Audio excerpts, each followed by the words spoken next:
గౌరవ ముఖ్యమంత్రి శ్రీ రేవంత్ రెడ్డి గారికి, గౌరవ ఉప ముఖ్యమంత్రి మిత్రులు ఆత్మీయులు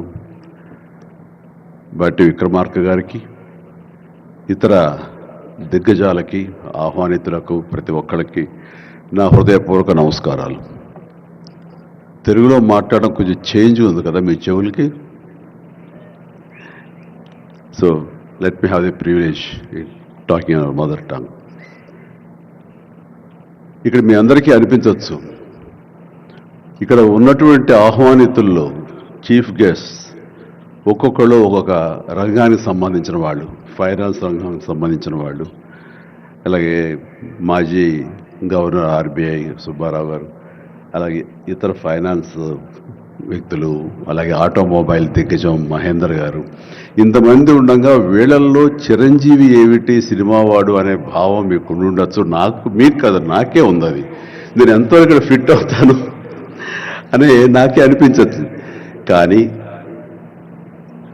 నా మీద ఎంతో గౌరవంతో ఒక సోదరుడుగా మన ముఖ్యమంత్రి గారు చిరంజీవి రావాలి అని నిన్న మన భట్టి విక్రమార్క గారిని, అలాగే IT and industrial minister Sridhar గారిని నా దగ్గరికి పంపించారు. సరిగ్గా వాళ్ళు వచ్చే సమయానికి ఏ పొజిషన్లో ఉన్నాను తెలుసా అండి?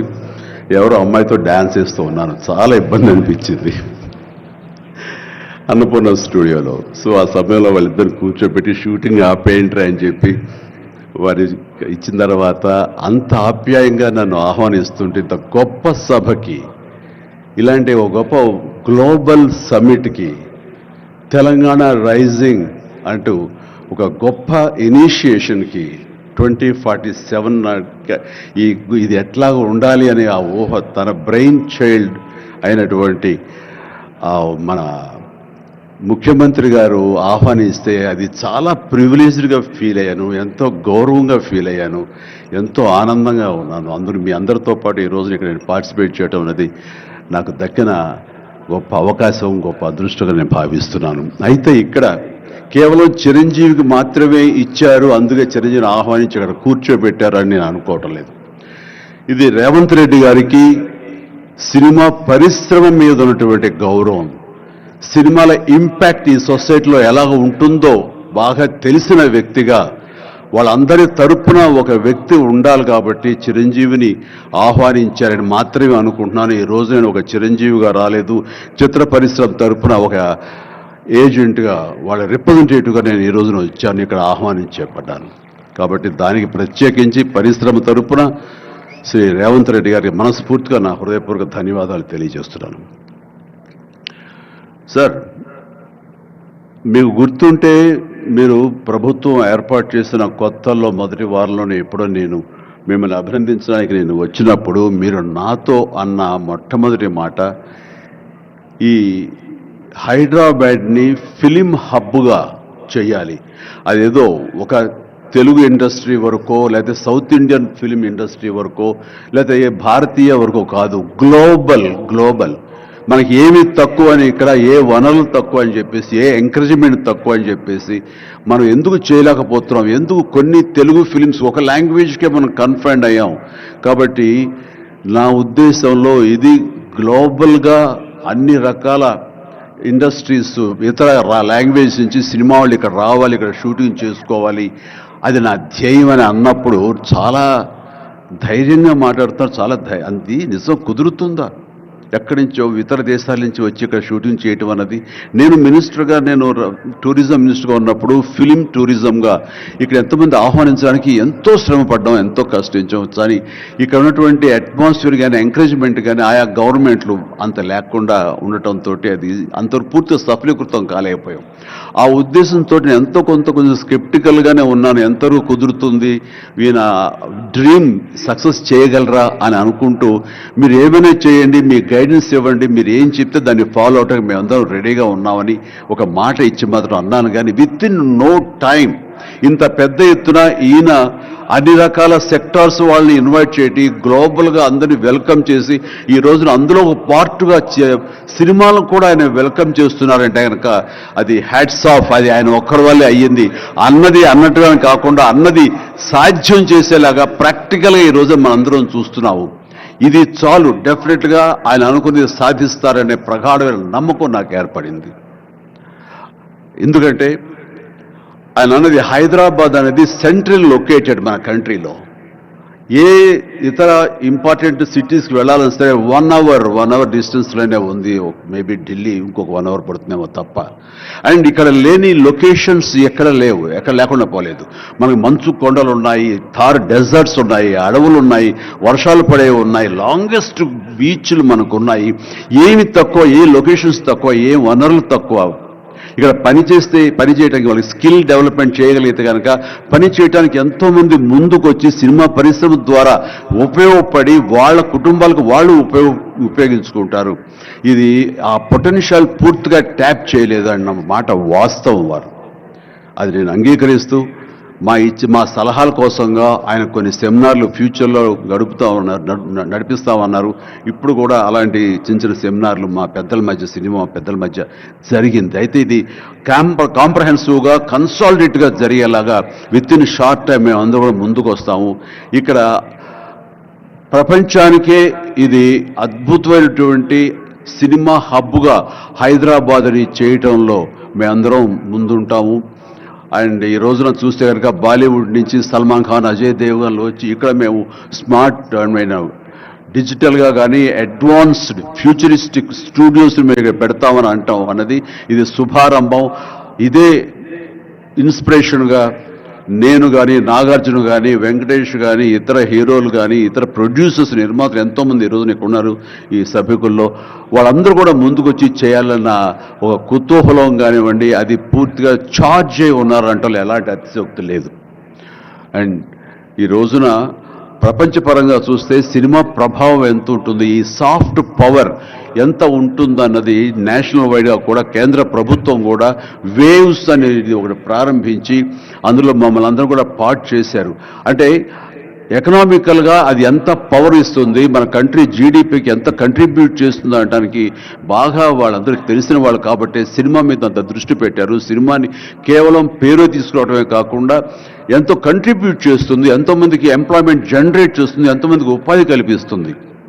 అంటే ఉదాహరణకి కొరియా తీసుకుంటే కనుక కొరియాలో బిగినింగ్ ఇనీషియల్గా వాళ్ళందరూ యూత్ అనేవాళ్ళు నైట్ ఈవినింగ్ అయ్యేసరికి చాలా పక్కదారులు పడుతున్నారు, కొన్ని వ్యసనాలకి లోనవుతున్నారు. ఆ రకంగా యూత్ నిర్వీర్యమైపోతుంది. ఏం చేయాలంటాం వాళ్ళందరూ కలిపి వీళ్ళని ఎంటర్టైన్మెంట్ వైపు కనుక మనం డైవర్ట్ చేయగలిగితే, be it is music, be it is singing or films, ఇంకోటి ఇవన్నీ ఎంటర్టైన్మెంట్గా చేయగలిగితే కనుక వాళ్ళు ఆక్యుపై అయి ఉంటారు. తద్వారా వాళ్ళు ప్రోగ్రామ్స్ ఇవ్వగలుగుతుంటారు.